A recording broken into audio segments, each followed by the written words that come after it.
Hi guys, we're taking a look at Homeworld Deserts of Kharak. I am Rory McGuire, I'm the lead game designer.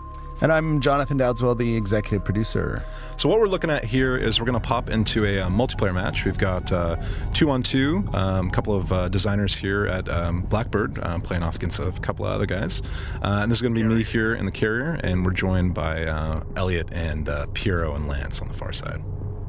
Carrier copy. So you can see the two carriers here basically is Rory's team, Rory and Elliot. And this is their starting positions. The game mode we're in is called Artifact Retrieval. There's a scoreboard at the top that indicates the artifacts that are available on the map to collect.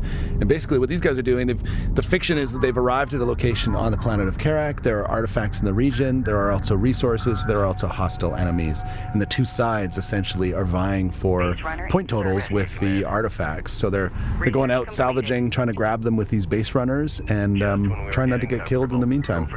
And artifacts are more than just kind of an objective as well. They're these kind of ancient technologies hidden in the desert, and as we secure them, we're going to gain benefits from them as well. So we'll actually get more power on our carrier, and our carriers will become individually more powerful. The carrier is the center of our fleet. It's kind of the backbone of your army, both in campaign and also in multiplayer. And it is at once a battleship, it's a support vehicle, it's your key economic unit. So it's ultimately where the player positions their carrier determines a lot, dictates a lot. It's a strategic decision. So this whole game mode is predicated on using these base runners, which have been part of Blackbird for ages, to go out, find artifacts, and bring them back to an extraction zone. But along the way, you have to deal with the other enemy, which is trying to do the same thing and trying to kick your butt. You can see here the fidelity that we have in the game, beautiful physics, just incredible shadows and graphical details. It has taken so long for this thing to come together, but every time I see one of those things drive around, it just makes me super excited.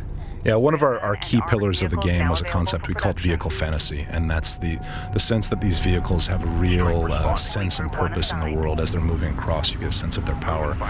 That's amazing for us and amazing here in the desert, but it's also kind of a key component of Homeworld. The ships and the vehicles are really a character in the game. You may also have seen this feedback dial that comes up from time to time. That's also a piece of Homeworld. For those people that have played Homeworld, that was a big part of the 3D movement in that game. In our game, it is actually a 2D play space with a lot of height variation, and so we've got this feedback dial to try and match this game to the Homeworld vibe, but also give tactical choices about where you're going to place your units, where there is height advantage or disadvantage. And though we are set on a planet, the kind of 3D concepts do play a powerful role in the gameplay. So manipulating the terrain and kind of planning